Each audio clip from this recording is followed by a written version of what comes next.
evening. Tropical depression Crising maintains its strength while meandering over the sea east of Aurora. Based on Pagasa's 5 p.m. bulletin, the center of the eye of Crising was last spotted at 335 kilometers northeast of Virac, or 545 kilometers east of Balera, Aurora. It carries maximum sustained winds of 55 kilometers per hour near the center and gustiness of up to 70 kilometers per hour. Crising is moving west-northwestward at 30 kilometers per hour. Signal number 1 is raised in Batanes, Cagayan, including Babuyan Islands, Isabela, Quirino, the northern portion of Nueva Vizcaya, the northern portion of Aurora, Abra, Apayao, Kalinga, and Mountain Province. Signal number 1 is also raised in Ifugao, the northern portion of Benguet, Ilocos Norte, Ilocos Sur, the northern portion of La Union, Polillo Islands, Camarines Norte, the northern portion of Camarines Sur, and Catanduanes. Minimal to minor impacts from strong winds are possible within any of the areas under signal number 1. Pagasa says Crising will move generally northwestward over the next 24 hours. The Weather Bureau adds that a landfall scenario over mainland Cagayan is possible Friday evening, July 18.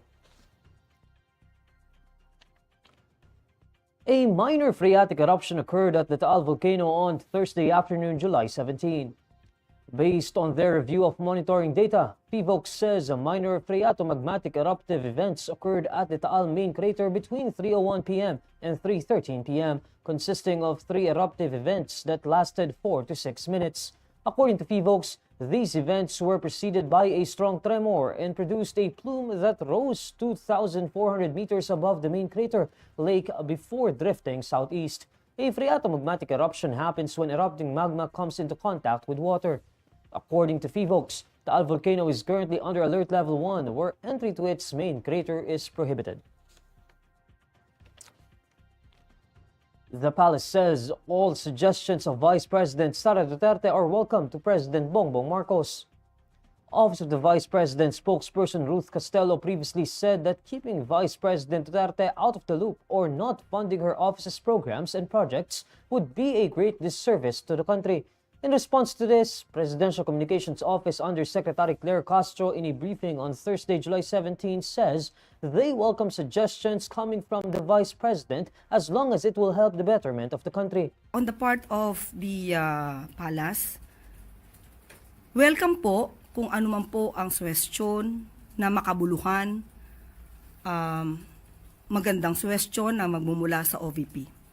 Hindi po ito tinatanggihan at hindi po sinasara ng Pangulo ang pintuan sa Vice Presidente. Lahat po ng maaari ang suhestyon na makabuluhan ay tatanggapin po yan kung ito naman po ay makakatulong sa taong bayan.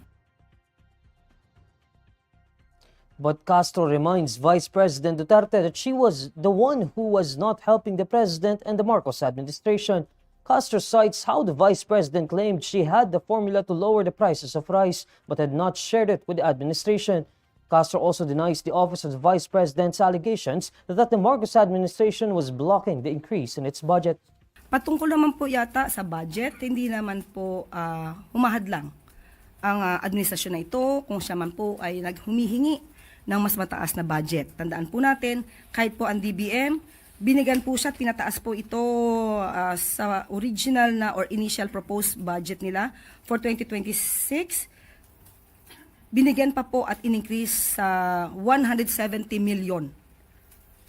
Inaprubahan po ito ng DBM at sa ngayon po ang proposed budget ng OVP ay from 733 million ay ginawa po 903 million.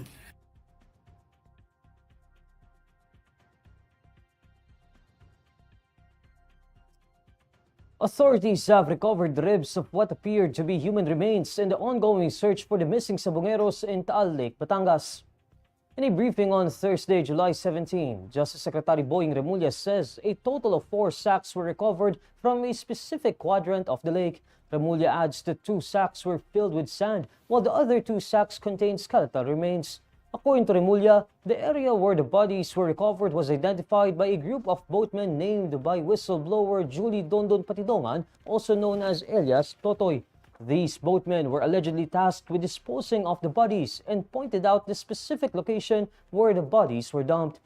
Remulla said on Wednesday, July 16, that 3 bodies were exhumed in an area near the lake, which could have links either to the case of the missing sabungeros or the Duterte administration's war on drugs. But Remulla clarifies on Thursday, July 17, that these were not drug war victims but were still related to the missing sabungeros. According to Remulla, the connection of the missing sabungeros to the drug war victims is that the death squads used in Sabong are the same ones commonly used during the drug war. Remulla says the 3 bodies recovered floated in Taal Lake around 2020. Senator Bato Dela Rosa says the Senate impeachment court that will try the case of Vice President Sara Duterte in the 20th Congress has not been named yet.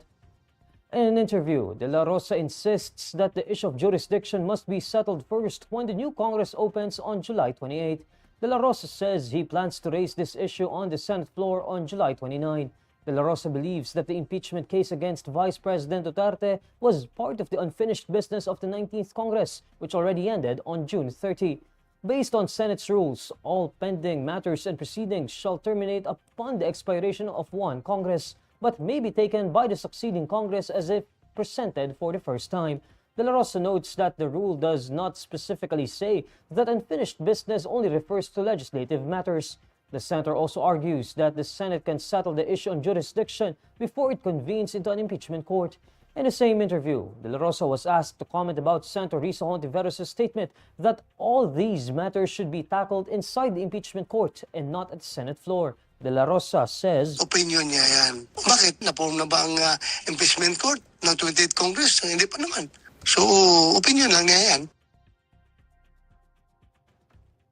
In a privileged speech in the Senate on June 10, Dela Rosa moved for the dismissal of the impeachment case against the Vice President, accusing the House of Representatives of circumventing the Constitution with its intentional inaction on the first 3 impeachment complaints lodged against Duterte in December 2024.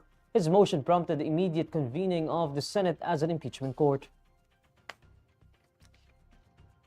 Senator Bato Dela Rosa dares President Bongbong Marcos' administration, telling them to commit the same mistake again by surrendering a Filipino citizen to the International Criminal Court.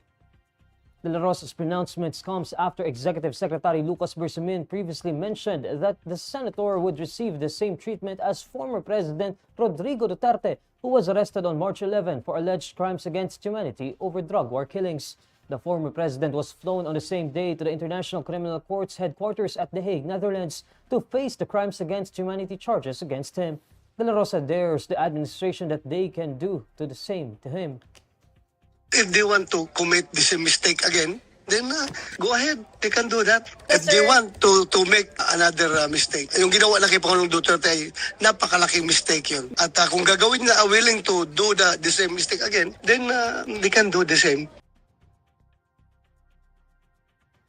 The senator contends that the sudden talks surrounding the ICC and the potential arrest warrant against him are merely an attempt to bury the issues surrounding First Lady Liza Araneta Marcos and her alleged link to the death of Juan Paulo Tantoco. Mahilig sila sa gano'n, no? Kapag may mga mainit na issues na pinupukol sa Malacanang, ngayon pinag-uusapan na naman tungkol yung nangyari kay First Lady. Ngayon, gagawa na naman sila ng issue about ICC and the senator para to divert the issue. Ayaw mo nang mahilig ang mga tao dyan sa Malacanang. Gagawa ang panibagong issue kahit na old issue na, rehashed issue ay kuha nila yung i-recycle nila para lang to divert the people's attention. Yan ang mahilig na lang gawin. Dela Rosa declines to elaborate on the preparations he's making to tackle the ICC warrant allegedly pending against him.